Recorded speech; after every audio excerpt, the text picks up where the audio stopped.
Bienvenidos a Tus Derechos, programa producido por el Tribunal Constitucional gracias al apoyo de la cooperación técnica alemana GTZ. El Tribunal Constitucional es el supremo intérprete de la Constitución. Conoce los procesos de amparo, habeas corpus, cumplimiento, habeas data, así como las acciones de inconstitucionalidad y conflictos de competencia. El día de hoy vamos a tratar de un tema bastante actual y polémico. Está referido al derecho de las comunidades campesinas y nativas que tienen reconocimiento constitucional, así como en documentos supranacionales ratificados por el Perú. Pero analizaremos si realmente estos derechos en la práctica se encuentran debidamente efectivizados y cuál es la problemática existente. Por otro lado, el periodista David Barturén realizará una entrevista al magistrado y director del Centro de Estudios Constitucionales, doctor Gerardo Beto Cruz. Bueno amigos, así comienza Tus Derechos y regresamos después de la pausa.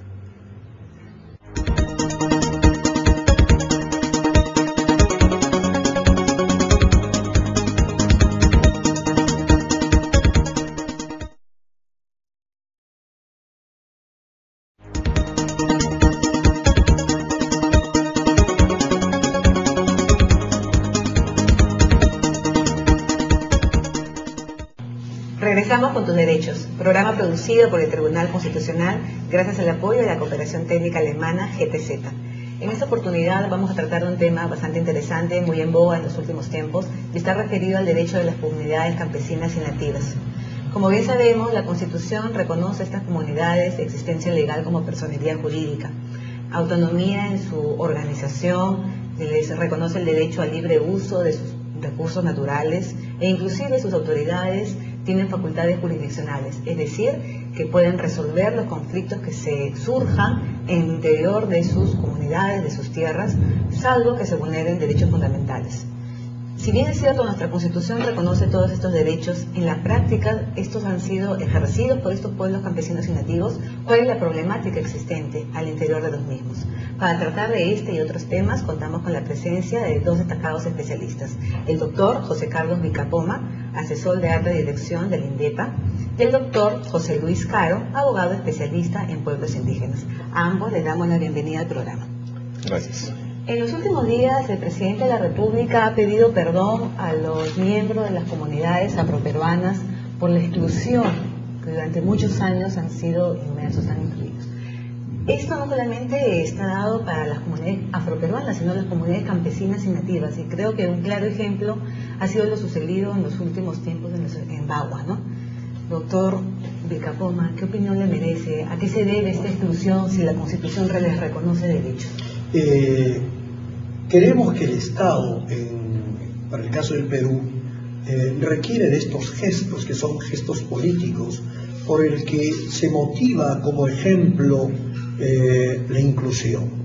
Es decir, por primera vez en la historia del país y casi del mundo, después de Obama, un presidente de la República hace un gesto de mea culpa histórico, porque bien se sabe que después de inicio del siglo XV hasta el XVI, y muy bien entrado el XVII, se trajeron a la fuerza 10 millones de esclavos, de los cuales 1.400.000 murieron en el trayecto, y a el Perú, Colombia, Ecuador o Cartagena de Indias llegaron 1.600.000, en las condiciones tan deplorables como es el esclavismo, y merece este gesto, lo que los sociólogos llamarían la discriminación positiva, es decir, es hora de extender lazos de inclusión, pero con gestos políticos, que esto culminará en efecto de seguro en políticas ya de desarrollo con identidad que está planteando también el INDEPA.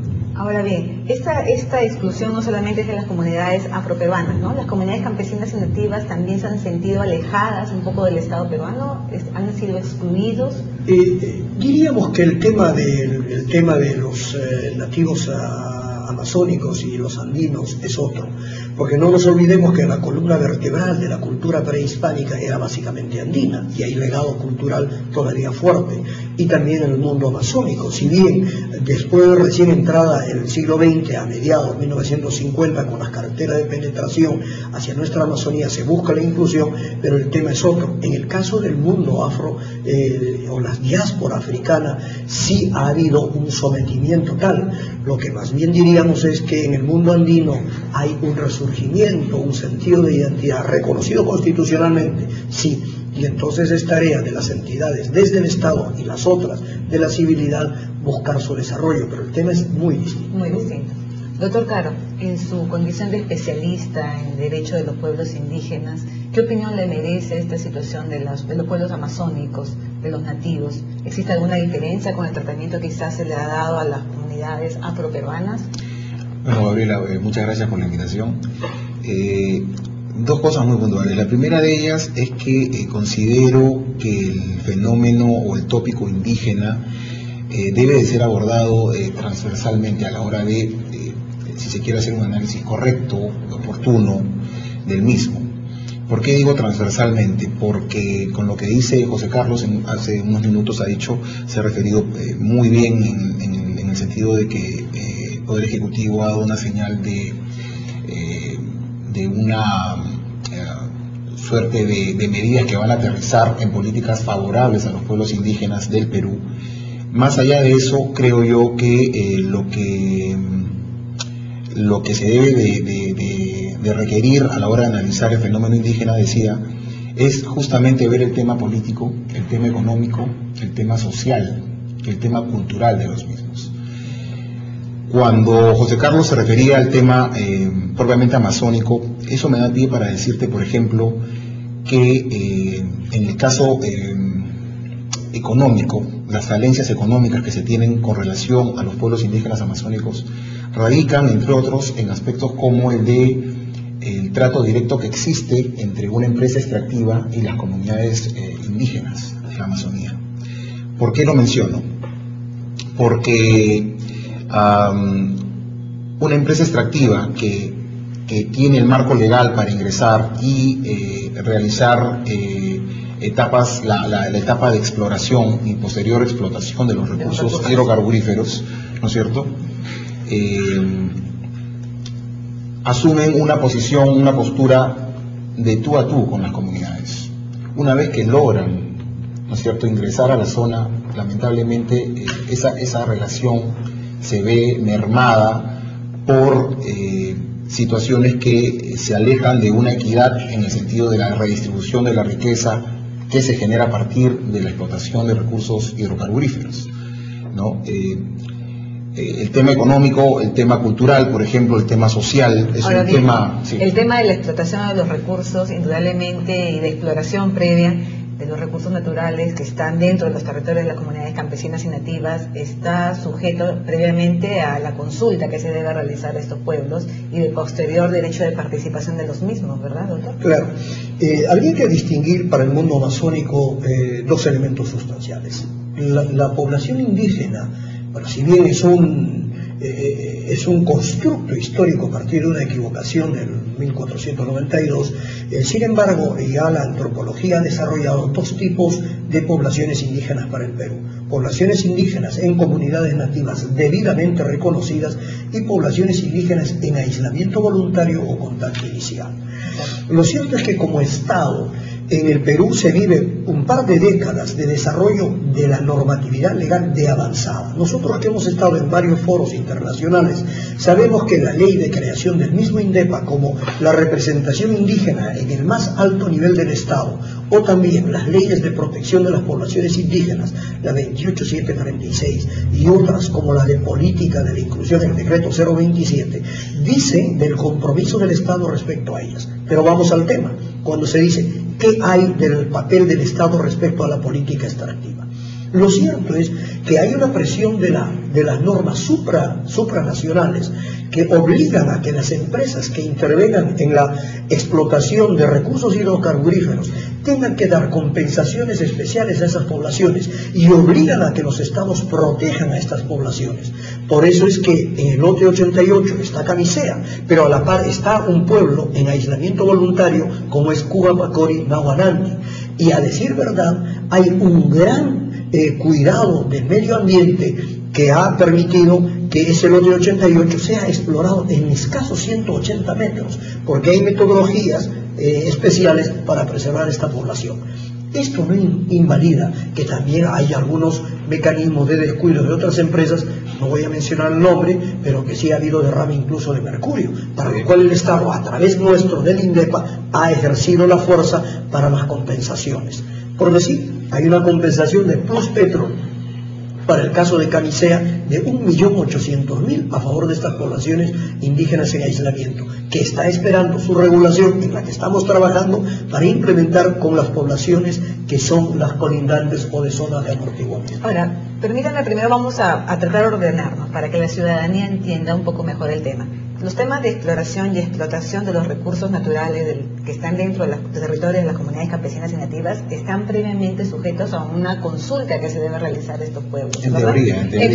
No, en teoría, claro, porque a raíz de los problemas de Bagua, ¿verdad?, nos han hecho ver a toda la ciudadanía de que esto en realidad, no obstante que están reconocidos en documentos supranacionales y que han sido adoptados por el Estado peruano, en la práctica no se están cumpliendo. Sí, ¿cuáles son los mecanismos de consulta? O sea, ¿cómo lograr que realmente las comunidades campesinas y nativas del país puedan dar su conformidad para que las empresas privadas realicen trabajos de exploración y explotación? Y no solamente es consulta, ¿no? Pero una cosa es el derecho de consulta y otra cosa es el derecho de participación de las comunidades. Es decir, que en el desarrollo del trabajo de exploración y explotación de los recursos exista justamente ese activismo por parte de los miembros de las comunidades en hacer un seguimiento a lo acordado. Te doy un dato. A ver, justo como me das pie con la pregunta que acabas de formular, con lo que acaba de referir José Carlos.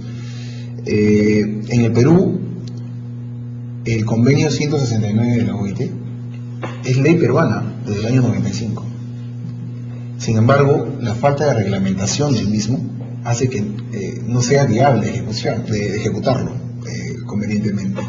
Eso lo vemos día a día, quienes hemos trabajado el tema comunal, indígena, desde ya más de una década atrás, vemos con mucho, no voy a decir una palabra, digamos, que esté fuera de tono, pero con mucho pesar, realmente, que el Estado no haya sido capaz de articular una demanda tan profunda, ¿no?, que tiene que ver como decía José Carlos hace un rato, con un aterrizar en políticas concretas a favor de los pueblos indígenas.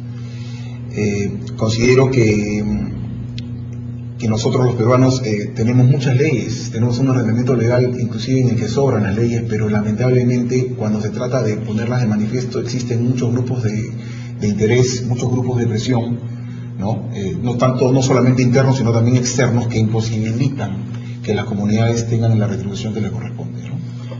Sobre lo mismo, el convenio 169 habla sobre lo que es el derecho a consulta.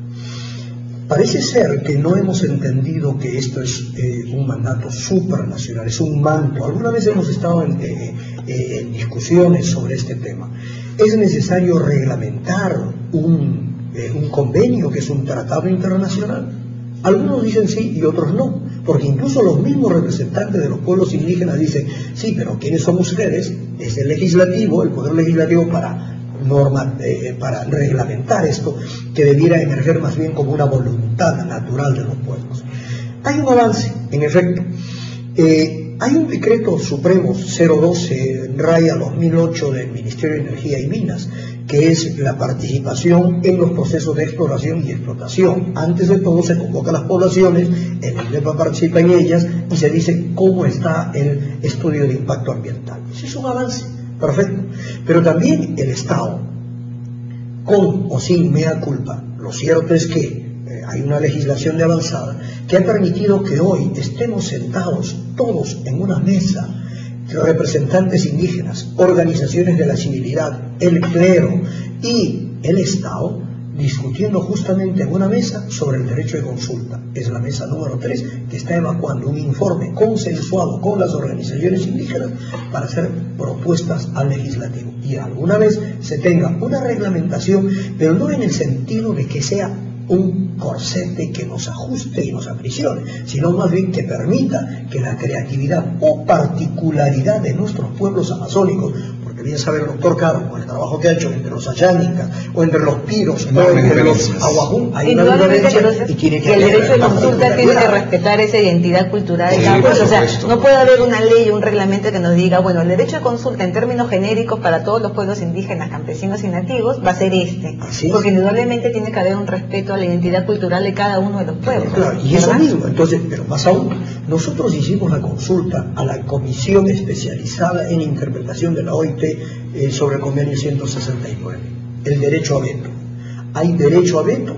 La misma OIT señala que no hay derecho a veto. Entonces, si no hay derecho a veto, el Estado no puede ser vetado en una consulta, porque hay diversas formas de consulta, desde puede ser un cabildo, una mesa o referéndum mismo. Claro, lo que eso es discutible. Lo que dice Juan Carlos es lo siguiente, o sea... desde su punto de vista práctico, ¿cómo ve usted ese tema? El tema es clarísimo. ¿De qué consulta o de qué derecho de consulta estamos hablando si a la hora de la hora no hay capacidad decisoria de las comunidades para decir este proyecto no me gusta?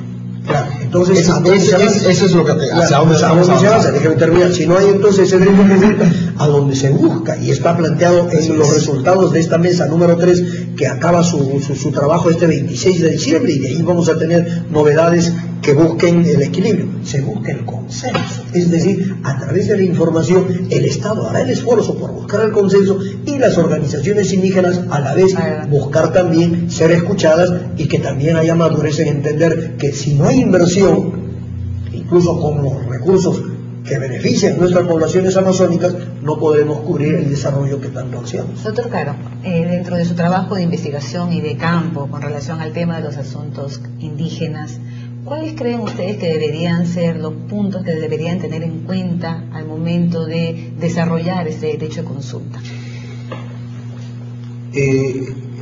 Las leyes que tienen que ver con la relación entre las comunidades y las empresas extractivas no han regulado eficientemente el trato directo. El trato directo es aquella figura por la cual una comunidad recibe una comisión, por ejemplo, de una compañía extractiva, quien se acerca al jefe de la comunidad, quien promueve una asamblea para ver si es que la asamblea, por decisión unánime, ¿no es cierto?, con los 2/3 o con las nuevas disposiciones que se han dado hace poco, le dé la autorización, la luz verde para que esta empresa pueda entrar. Ese trato directo no logra regular eficientemente una suerte de compensación justa a favor de las comunidades. Yo le cuento una cosa, Gabriela. He tenido, no voy a mencionar nombres tampoco porque no creo que sea decoroso, no estamos en esto, pero conozco algunas empresas mineras en la Sierra del Perú que usurparon territorios comunales, 80 hectáreas, de una comunidad campesina X, ¿no es cierto? Y durante más de 7 años explotaron, obviamente sin el consentimiento de la comunidad, explotaron los minerales que sacaban de esa tierra, desde el subsuelo. Fueron más de $700 millones los que en esas 80 hectáreas que usurparon, y le usurparon a la comunidad, lograron obtener más de $700 millones.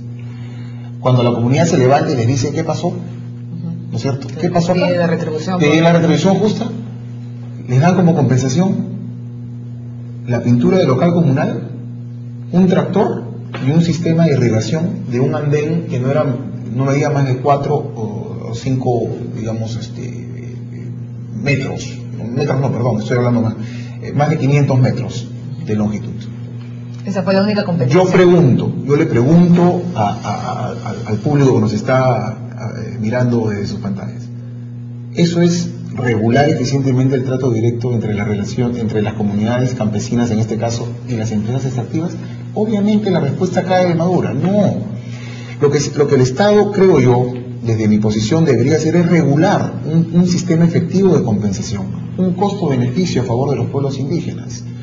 El canon, las regalías, lamentablemente, y eso José Carlos lo sabe muy bien, no llegan a las comunidades que son las que al final les abren las puertas a las compañías para que extraigan el mineral. Efectivamente, perdón. Sí. Efectivamente que hay toda una problemática con relación a la exploración y a la explotación de los recursos naturales, el derecho de consulta, la retribución que se le deben dar a estas comunidades por la explotación de sus recursos, ¿no? Pero indudablemente que existen muchos problemas de identificación de pueblos, comunidades campesinas y nativas, de espacios geográficos, representatividad, y que todo esto involucra pues todas estas mesas de diálogo que van a permitir, me imagino, sacar conclusiones favorables a efectos que estos derechos reconocidos en documentos supranacionales como nuestra Constitución, nuestras leyes internas, realmente sean efectivos. Como tenemos que hacer una pausa comercial, vamos a continuar con el tema referido a las comunidades campesinas y nativas, a los derechos que estos tienen después de la pausa.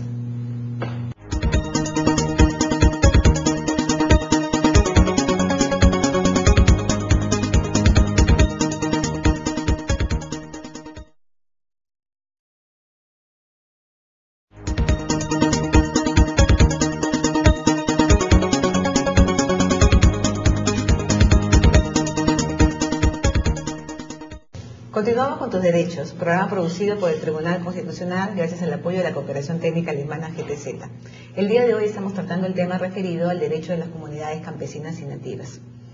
Doctor Vilcapoma, la crítica que se le ha hecho muchas veces al INDEPA es de que no tiene registrada, identificada a todas las comunidades campesinas y nativas del país.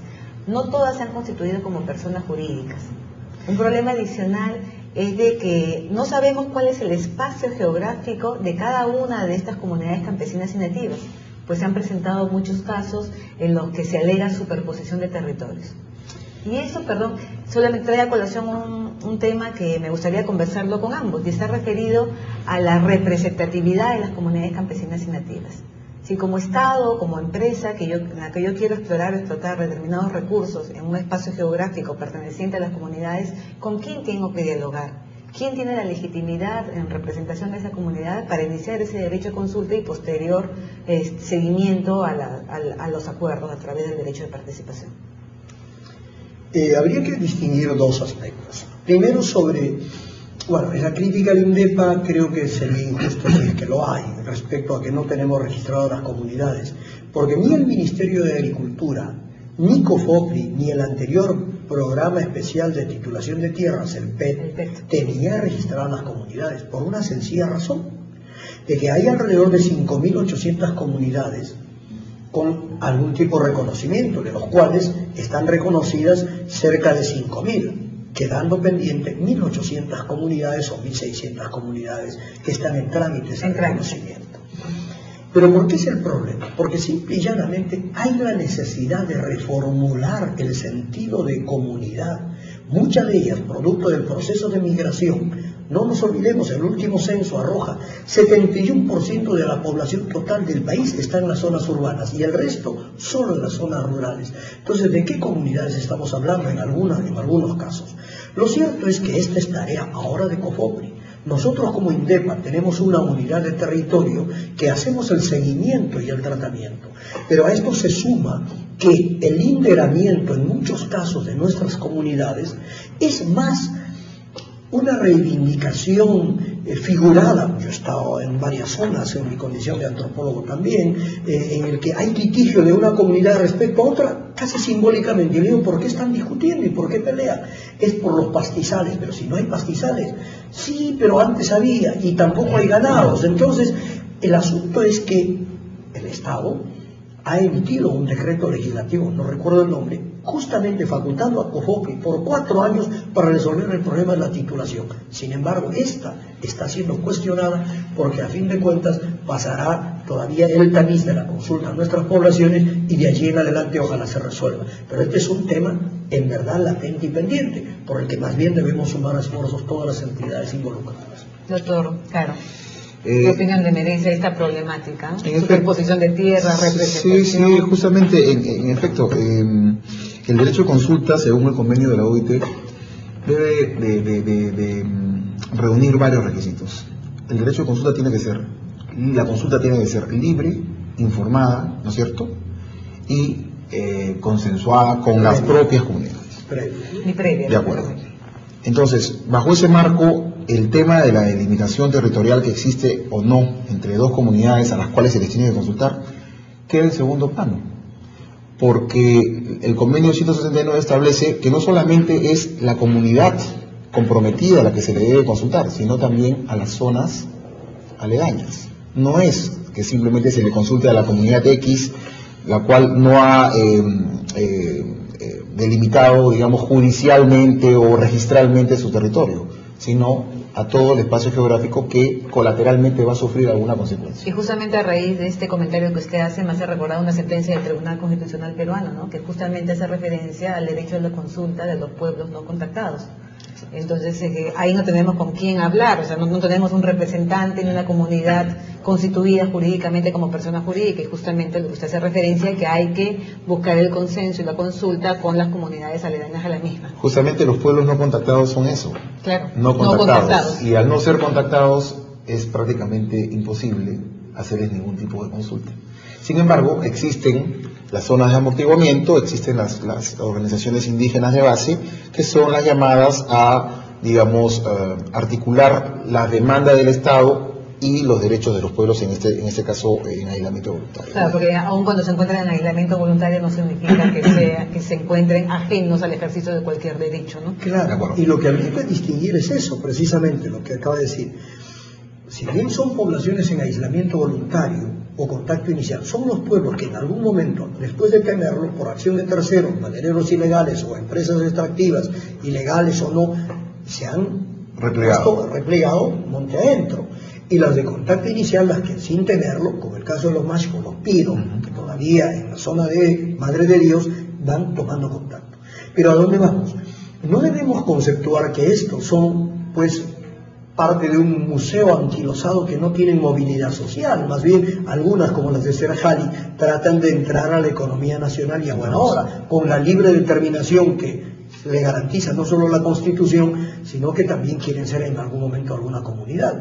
Y es más, la ley misma prevé que para estos pueblos en aislamiento o en contacto inicial, cada 10 años hay un estudio de una unidad de alta especialización e imparcial para evaluar si todavía se mantienen en tales condiciones o no. Así es. Ahora, ese derecho de consulta al que nos hemos estado refiriendo está ligado a otro derecho, que es el derecho de los derechos lingüísticos, ¿no?, de las comunidades campesinas y nativas.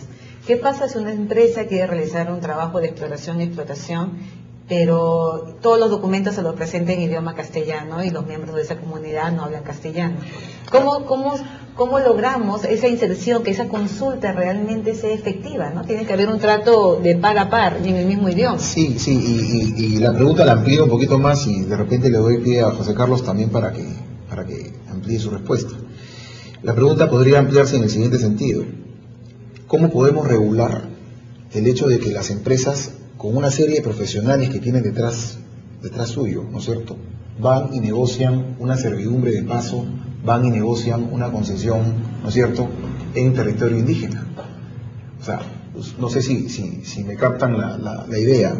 Un grupo profesional corporativo que va con 200 o 100 profesionales, geólogos, de todo tipo, se enfrentan en una negociación, ¿no es cierto?, para ver cuál sería la retribución que le corresponde a la comunidad y cuáles serían las obligaciones que le corresponde a las empresas extractivas. Y lamentablemente no existe equidad. Traslado la pregunta para que de repente la podamos ampliar. Primero, antes de la cuestión de la retribución económica, me parece que lo importante es que si uno realiza un diálogo, hablemos de los derechos lingüísticos, ¿no? Perfecto. Bueno, puede tener esa empresa cientos de especialistas. Entonces, es tarea del Estado, a través de las entidades como la nuestra, regularla. O sea, no solo regularla, sino participar en la defensa de estos pueblos a través de equilibrar los estudios de impacto ambiental que ellos presentan y además si están acorde a la necesidad y el requerimiento de esa población. Por suerte, el presupuesto que se presenta ha sido triplicado al INDEPA, que estaba casi alicaído y al debido de una serie de reformas institucionales. Entonces hay la esperanza de que nosotros, como ente rector de política a favor de los pueblos indígenas, participamos más activamente en este proceso. Pero también constitucionalmente, bien dice la doctora, que está amparado el uso de la lengua originaria, y entonces los protocolos de actuación que están regulados en el decreto 008/2007 MINDES, ¿no?, para las poblaciones indígenas, debieran venir en ese idioma, pero no solo entendido como el papel escrito, porque ¿de qué serviría un texto escrito, incluso de la misma Constitución, en ahuajún, cuando los ahuajún no tienen una lectura sobre su propio idioma? Entonces habrá que utilizar la oralidad y otros medios, pero sí a partir de su cosmovisión, sus patrones y sus valores lingüísticos. Bien lo dice. Bueno, yo tengo entendido que los ahuajún sí pueden leer su idioma. Es más, tengo amigos que sí lo hacen. Claro, pero creo que también, aparte del documento escrito, siempre toda consulta, todo consenso, no parte sobre los documentos, sino justamente la comunicación oral. Claro. Y es necesario, me parece, en todo caso, que al momento que esta consulta se realice, contar con los intérpretes que hablen el idioma originario de la zona, a efectos que sea una verdadera conversación, un verdadero diálogo, ¿no? Claro. ¿Qué consulta se le puede hacer a una asamblea, ¿no?, si no se ha disgregado o desagregado correctamente cuáles son los planteamientos que le hacen el grupo de científicos y profesionales que tiene detrás la empresa extractiva? ¿Cómo se puede llegar a vulgarizar una consulta, ¿no es cierto?, para definir cuáles podrían ser las consecuencias o los beneficios si no está en su propio idioma. Eso es por Definitivamente es un derecho constitucional lesionado el no hacerlo. En el Congreso de la República hay un proyecto de ley que es sobre lenguas originarias y que toda documentación que tenga que ver con poblaciones indígenas sea traducida. Y además eso es un avance, ¿no? Indudablemente. Ahora vamos a la parte de la retribución económica. Perfecto. Doctor Caro, ¿cómo cree que se debe regular ello? ¿Que deberían haber porcentajes preestablecidos? Hablar de porcentajes no creo que sea lo más adecuado. No creo que sea lo más adecuado en una coyuntura como esta, ¿no? En donde hay tantos conflictos sociales que se están manejando, tengo entendido por varios equipos al mando de la PCM. Alguna vez escribí algo, Gabriela, sobre el tema, y puse, me acuerdo claramente que no estaba de acuerdo con la medida que vino de la PCM, en el sentido de que se iban a atomizar, se iban a crear 6 o 7 equipos de negociación en cada ministerio. O sea, por ejemplo, el Ministerio de Agricultura, que estaba envuelto en una suerte de conflicto social, iba a tener su propio equipo de negociación. Y el equipo de negociación que existía antes de lo de Bagua era solamente uno.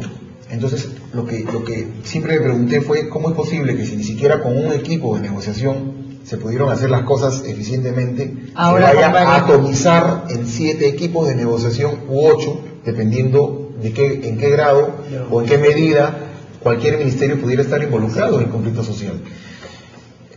Sin embargo, yo desde aquí, en lo personal, hago votos para que esto funcione, porque lamentablemente gran parte de la conflictividad social en nuestro país radica en el tema del costo-beneficio, ¿no? Las comunidades indígenas en nuestro país se ven lesionadas, no solamente en el tema, digamos, cultural, económico, sino fundamentalmente en el tema social. Déjame explicarte brevemente por qué. Por ejemplo, cuando una empresa extractiva entra a una comunidad, desarrolla una actividad extractiva, explorativa, ¿no es cierto? Lo que más sale a la luz es el tema de impacto ambiental. Todo el mundo habla de impacto ambiental y está muy bien, está perfecto que sea así. Sin embargo, ¿quién habla del impacto social?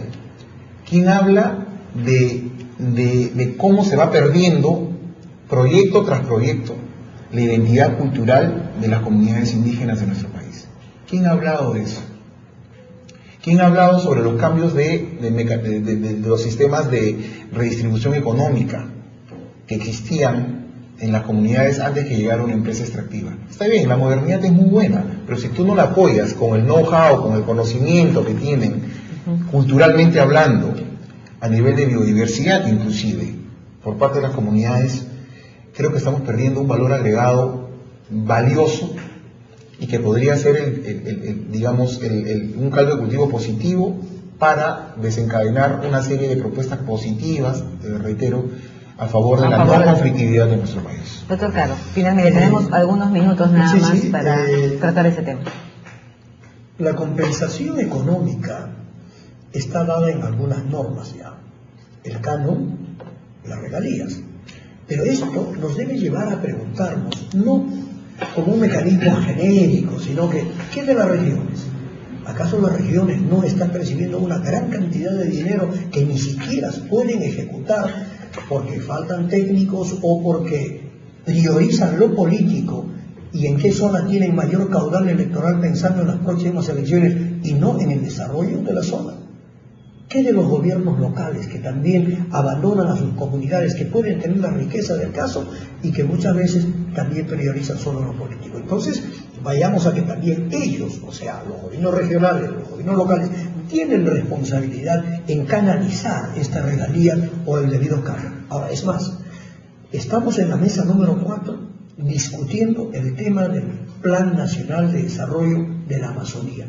Y esta, de seguro, concatenada con el derecho de consulta y concatenada con los decretos legislativos, va a motivar una reforma para bien. Primero en equilibrio y coexistencia y de veras el desarrollo o la modificatoria del canon para optimizar que los recursos lleguen a los más necesitados. Bueno, estaremos atentos pues a que realmente todas estas medidas, que en realidad son en mejora del país, ¿no? Y evitar así la conflictividad social, el reconocimiento que estos derechos de las poblaciones campesinas y nativas que están en la Constitución y en documentos supranacionales realmente en la práctica sean ejercidos por sus miembros como tales, ¿no?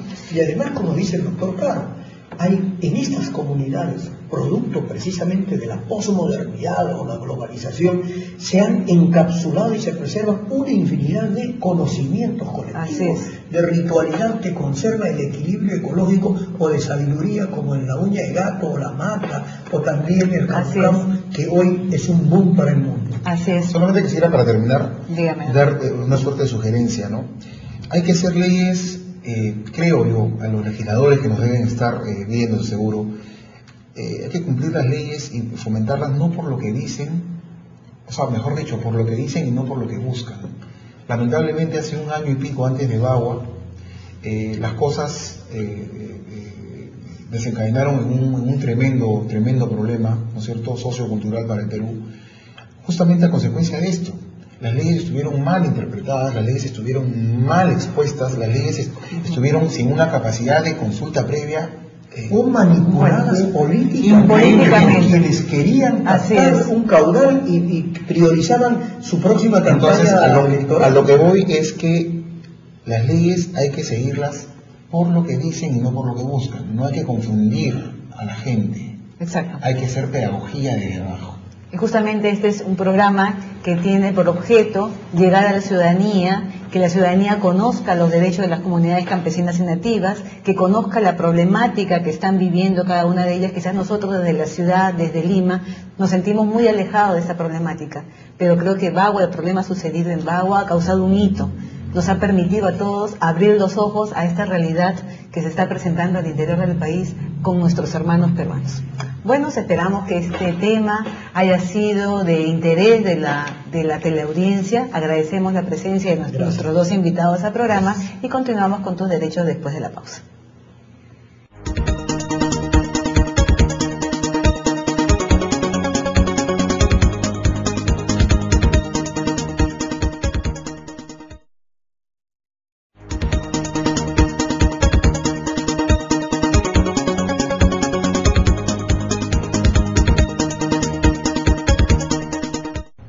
Continuamos con tus derechos. Es momento de presentar la entrevista que realizará el periodista David Barturén al magistrado y director del Centro de Estudios Constitucionales, doctor Gerardo Eto Cruz. Adelante, David. Gracias, Gabriel. Efectivamente nos encontramos con el magistrado Gerardo Eto Cruz, quien ha tenido la gentileza de recibirnos en su despacho para conversar con él algunos temas relacionados con lo último que se ha suscitado en el Tribunal Constitucional. Doctor Eto, gracias por aceptarnos esta entrevista. A ustedes. Bueno, esta aclaración que se ha publicado hace algunos días y que confirma lo sentenciado ya desde la semana pasada por el Tribunal Constitucional, ¿cómo debemos tomarla? ¿Qué es lo que finalmente se ha precisado en esta aclaración? Bueno, por principio el mensaje es que el Poder Judicial debe estar tranquilo. Este es un tribunal de la libertad. El Tribunal Constitucional afirma la protección de los derechos fundamentales y en ese contexto no mira quién es el que solicita la tutela de un derecho fundamental. No podemos ver el rostro de la persona. Los derechos fundamentales, en primer lugar, son para todos. Si llega en este caso una persona dentro de un contexto estigmatizado, que es el caso del general Chacón, y se observa de que ha habido un proceso extremadamente largo, el tribunal lo que hizo es simplemente reflexionar y resolver sobre un parámetro de control que es el debido proceso en una variante, que es el plazo razonable. Y en esta aclaratoria, el tribunal amplía un poco el vértice de su reflexión, señalando lo que ha dicho la propia Corte Interamericana en un caso Suárez Rosero versus Ecuador. Allí la Corte Interamericana sostuvo que 50 meses es prácticamente un plazo grosero del plazo razonable en su violación. Y en este caso el general Chacón tiene 96 meses. O sea, son 9 años. Prácticamente casi 9 años de proceso penal, y en esta perspectiva, independientemente del fraseo, porque ahí están planteando la idea de que esa figura de exclusión, el habeas corpus es una tutela de la libertad individual, y si alguien presenta un habeas corpus y hay algunos errores en el manejo del petitorio, el tribunal no mira los aspectos formales, sino el fondo. Y ahí es que se ha pronunciado excluyendo a este señor que estaba involucrado en ese proceso. No amplía, que quede claro, el beneficio a los familiares. Ellos ya tendrán que plantear su habeas corpus y seguirá su curso procesal como corresponda. Y tampoco es vinculante con las personas del ejército que estaban en el mismo proceso que el general Chacón y que hace algunos días entiendo que han presentado un recurso para poder acogerse a este beneficio. Bueno, ellos tienen legítimo derecho a plantear habeas corpus si es que le merecen o lo merecen, ¿no? Ya se verá en su momento la situación particular de cada uno. No olvidemos que el habeas corpus es un instrumento intuito persona, o sea, se favorece a la persona como tal. Si hay otras personas involucradas, que corran el camino procesal y ya en su momento debatirá el Poder Judicial, seguramente ya teniendo en cuenta el fallo que ha evacuado el Tribunal Constitucional. Lo que queda claro entonces es que la sentencia es para el individuo, que en este caso es el no general para el Chacón. grupo que está ahí involucrado. Bueno, ¿y cómo toma usted, que es el ponente de este caso, la reacción de algún sector de la prensa y de algún sector de la colectividad que ha sido pues bastante duro con el tribunal? Bueno, van a seguir llegando casos y realmente el tribunal no tiene más remedio que afirmar una parte que es el dogma.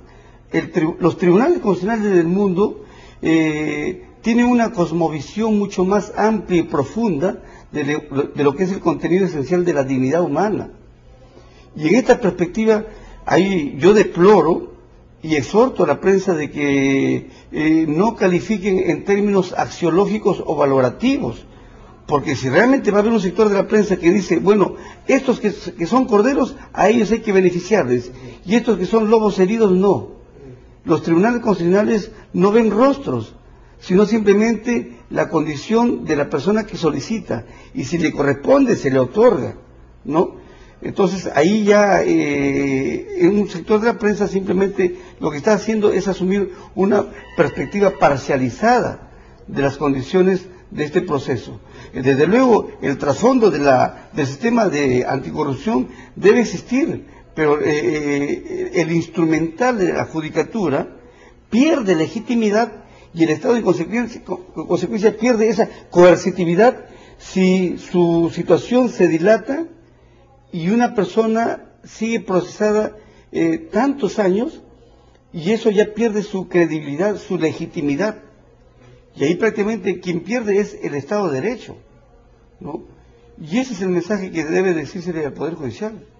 Sobre el Poder Judicial, voces altisonantes con respecto a esta sentencia, que incluso con cierto desafío decían que no iban a acatar esta sentencia del Tribunal Constitucional. Nuevamente estas voces de no acatar lo dispuesto por el tribunal. ¿Qué tenemos que hacer los peruanos para poder entender de una vez por todas que los fallos del TC son inapelables y hay que respetarlos, nos gusten o no? El Tribunal Constitucional es la última palabra dentro de lo que es el control constitucional. Y el control constitucional tiene dos grandes ámbitos, la parte de los derechos fundamentales y la parte del control del poder político. Si en la propia judicatura hay un fallo que afecta el debido proceso o la tutela judicial, el tribunal está prácticamente jurisdiccionalmente habilitado, porque así es nuestro modelo de jurisdicción constitucional. Lo que pasa es que las vocales, la presidenta, no encaja en esta concepción, y eso deslegitimiza hasta su propia expresión. Ella no puede estar enfrentándose al Tribunal Constitucional. Aquí no son guerra de cortes, aquí simplemente lo que se tiene que hacer es respetar y cumplir lo que ha dicho el tribunal. De lo contrario, ella que se atenga a las consecuencias. Para eso existen otros órganos, el Consejo Nacional de la Magistratura. Se van a venir algunas sentencias que desde ya son polémicas, sin haber publicado el tribunal, pero, por ejemplo, en este caso de lo que el tribunal va a resolver en cuanto a la justicia militar, lo que ha llamado poderosamente la atención, que sin haber publicación, el decano del Colegio de Abogados de Lima, el doctor Gutiérrez, haya sido bastante expresivo, por decirlo menos, con algún comentario que hizo con respecto a esta posibilidad de sentencia. Ha señalado que habría pobreza jurídica del tribunal si es que el fallo es adverso a lo que él considera que debería ser. ¿No es un demérito de un decano del Colegio de Abogados expresarse de esa manera sin haber sentencia? Bueno, en primer lugar, el mismo decano del Colegio de la Barra de Lima, Colegio de Abogados de Lima, está violando el código de ética de abogados, porque un abogado que patrocina una causa no puede aprovechar la prensa para poder estar lanzando diatribas si perdiere. Eso está proscrito por el código de ética. Y él es el que ha hecho el informe oral en la ciudad de Chiclayo cuando se vio la causa. De manera que él simplemente debe guardar las composturas y máxime si es el representante de los miles de abogados del Colegio de Abogados de Lima. Pero llamó poderosamente la atención. Bueno, yo lamento mucho, pero así es la situación. El tribunal tiene, como dice un filósofo del derecho constitucional, Peter Hebrey, las grandes competencias, ¿no? Y un abogado simplemente debe lo que hacer es luchar en los predios jurisdiccionales y evitar dar declaraciones si está llevando su propia causa. Se viene también carrera judicial, una sentencia esperada. Bueno, tenemos varios casos muy importantes que, aparte de la jurisdicción militar, tenemos la ley de carrera judicial, tenemos el TLC, ¿no? Son casos muy emblemáticos. TLC con Chile, ¿no? Por lo tanto, yo lo que informo simplemente es que a fines de este año van a ir saliendo progresivamente estos fallos para poder dar seguridad dentro del concierto de inseguridades en las opiniones de algunos sectores. O sea, estas dos sentencias que son esperadas con cierta ansiedad por parte de sectores de la ciudadanía, ¿van a ser publicadas antes de fin de año o podríamos empezar a sacar cuentas de que en los primeros días de enero van a estar estas sentencias listas? Los proyectos ya están listos, están corriendo firmas. Es cuestión de que algunos magistrados tengan la gentileza de dinamizar su archivo, su carga procesal, y simplemente saldrían. O sea, voluntad hay. La voluntad hay. Son esos casos. Y también informo ya que en la sala en la cual pertenecemos, el doctor Ricardo Bombón y el doctor Carlos Mesía, está saliendo dentro de algún tiempo, pero en este año, un fallo que va a agilizar justamente esta dilación de los derechos fundamentales que uno gana en primera instancia, un derecho fundamental, la contraparte apela, y no se puede ejecutar porque la contraparte apela y de ahí sigue en un desvarío procesal dilatorio hasta el Tribunal Constitucional, que el estándar es que llega después de más o menos 2 años y medio a 3 años. En ya informo de que va a haber un proceso que se va a llamar en la categoría procesal actuación de sentencia impugnada, que va a revolucionar copernicanamente un poco la eficacia de los derechos fundamentales, en donde la sentencia de primera instancia, si se declaró fundada, aunque la parte demandada haya apelado, se ejecuta en sus propios términos, ¿no? Esto sería novedoso, porque mucha gente lo va a recibir con buen ánimo, ¿no? Va a ser un beneficio dentro del sistema procesal que va construyendo el Tribunal Constitucional dentro de esta interpretación que hace sobre lo que está en nuestro Código Procesal, que dicho sea de paso... 5 años se han cumplido de la puesta en ejecución. Y sobre la base de este código se han votado cerca de 35.000 a 40.000 sentencias, frente a su similar que era la 23.506. De tal manera pues que esto también es una gran contribución en la formación de nuestro Estado constitucional por parte del Tribunal y de nuestro Código Procesal Constitucional. Además de haber ya a nivel de institución, el Tribunal ha cumplido la meta que se había trazado a inicio de año. 8.500 fue la meta para que el Parlamento verificase la producción. Hace rato que hemos publicado ya esas 8.500. Es una de las pocas instituciones, hay que decirlo con claridad. Con largueza vamos a llegar a más de 9.000.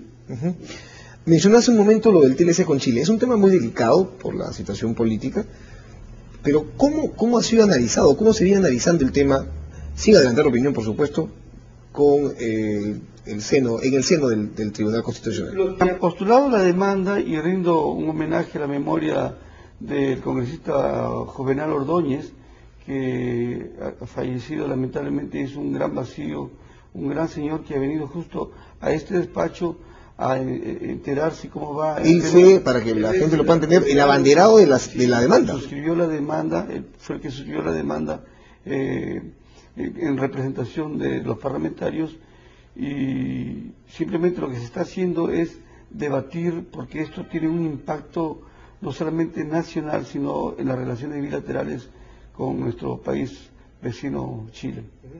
Pero ya han estado viéndolo. No puedo adelantar opinión, pero sí hay un relativo consenso en el fallo que se está elaborando. Yo hago público que estoy haciendo un fundamento de voto en este fallo. Usted, además de ser magistrado del tribunal y tener la ponencia de algunos casos como los que hemos conversado, es director del Centro de Estudios Constitucionales, una variable del tribunal que se encarga de la difusión de toda la parte de difusión de la jurisprudencia del tribunal.